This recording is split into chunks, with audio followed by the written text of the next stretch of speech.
नमस्कार, मैं हूं अमित सिंह और आप देख रहे हैं फर्स्ट बिहार झारखंड। देखिए, बिहार में कुछ ही दिनों बाद विधानसभा के चुनाव होने हैं। गहमा गहमी काफी तेज है, सत्ता पक्ष और विपक्ष आमने सामने हैं और तैयारी जोरों पर है। कहा जा रहा है कि 2025 बिहार में होने वाले विधानसभा चुनाव कई मायनों में अलग है। सीट शेयरिंग पर देखिए, जिस जो स्थिति थी वो, चाहे वो एनडीए की बात करें या फिर आरजेडी महागठबंधन के, दोनों तरफ रस्साकसी का खेल चला, गहमा गहमी काफी रही। लेकिन इन तमाम खबरों के बीच जो बड़ी खबर निकलकर सामने आ रही है, देखिए, बिहार के कहा जा रहा है कि 19 बड़े अधिकारियों को पदोन्नति मिल गई है, प्रमोशन मिला है।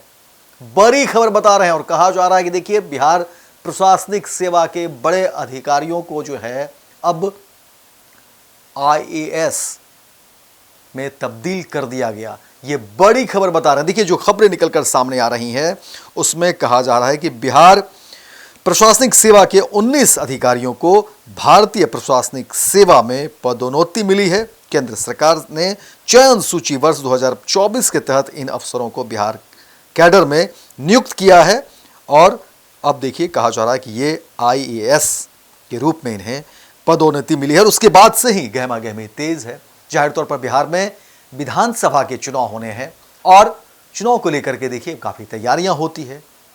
कई तरह के चर्चे इस खबर को लेकर के है, लेकिन पूरी खबर आपको विस्तार से बताएंगे कि आखिर चुनाव के बीच क्या कुछ हुआ है, किस तरह के अधिकारी हैं, क्या क्या नाम है इनके। देखिए, लगातार जो बातें कही जा रही थी उसमें सबसे बड़ी खबर कि देखिए, भारत सरकार के कार्मिक जन शिकायत और पेंशन मंत्रालय के अधीन कार्मिक एवं प्रशिक्षण विभाग ने यह अधिसूचना जारी की है, जिसमें कहा गया है कि राष्ट्रपति को यह बताते हुए प्रसन्नता हो रही है कि बिहार राज्य सिविल सेवा के निम्नलिखित अधिकारियों को आईएएस में पदोन्नति दी जा रही है। और देखिए, तमाम जो प्रमोशन पाने वाले ये जो अधिकारी हैं, इनमें अरविंद कुमार, प्रमोद कुमार, विनय कुमार, अभय कुमार सिंह, राजीव कुमार सिंह, अमित कुमार, कुमारी सीमा, डॉक्टर महेंद्र पाल, राशिद कलीम अंसारी, मोहम्मद मुमताज आलम, विजय कुमार, सुशांत कुमार, मनोज कुमार रजक, राम कुमार पोद्दार, राजेश परिमल, राजमोहन झा, राजीव रंजन प्रभाकर, धनंजय कुमार, राकेश कुमार, अब ये तमाम जो अधिकारी हैं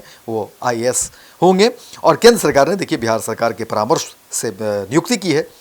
सूत्र के मुताबिक कहा जा रहा है कि इन सभी अधिकारियों का चयन भारतीय प्रशासनिक सेवा नियम 1954 और भारतीय प्रशासनिक सेवा पदोन्नति द्वारा नियुक्ति विनिमय के आधार पर किया गया है, यानी 1955 के तहत किया गया है। और केंद्र सरकार ने राज्य सरकार के परामर्श से रिक्त पदों के विरुद्ध इन अधिकारियों को आईएएस में शामिल किया गया है। सभी चयनित अधिकारियों को प्रमोशन अवधि पर रखा गया है और अब ये जो है बिहार कैडर के आईएएस अधिकारी के रूप में कार्यभार ग्रहण करेंगे। राज्य सरकार और केंद्र ने बधाई दी है और तमाम चीज़ों को लेकर के अब एक बार फिर से जो है कहा जा रहा है कि जल्द ही इन अधिकारियों की नई पोस्टिंग भी तय की जाएगी कि आप ये आईएएस बनने के बाद कहां पर जाएंगे। लेकिन अब इस खबर के बाद देखिए कई तरह की चर्चाएं तेज है।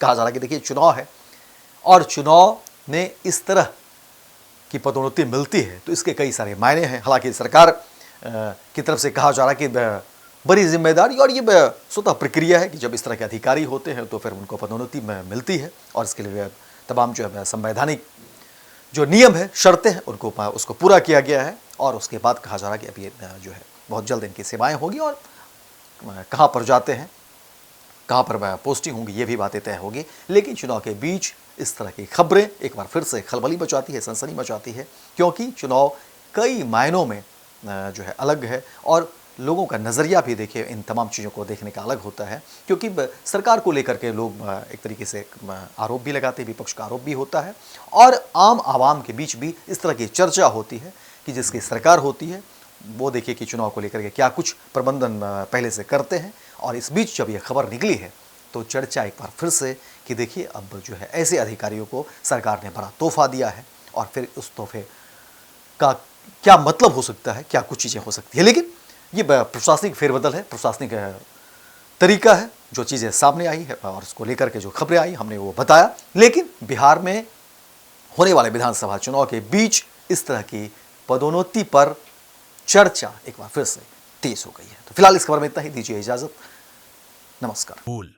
जहां 28 वर्षों के सफर में 18,000 से भी अधिक छात्रों ने डॉक्टर एवं इंजीनियर बनकर भरे सफलता की ऊंची उड़ान।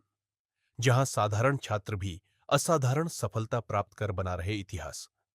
दूरदर्शी शिक्षाविद श्री बिपिन सिंह के मार्गदर्शन में मेडिकल एवं इंजीनियरिंग के लाखों छात्रों के लिए आशा की किरण के रूप में। Goal the result factory.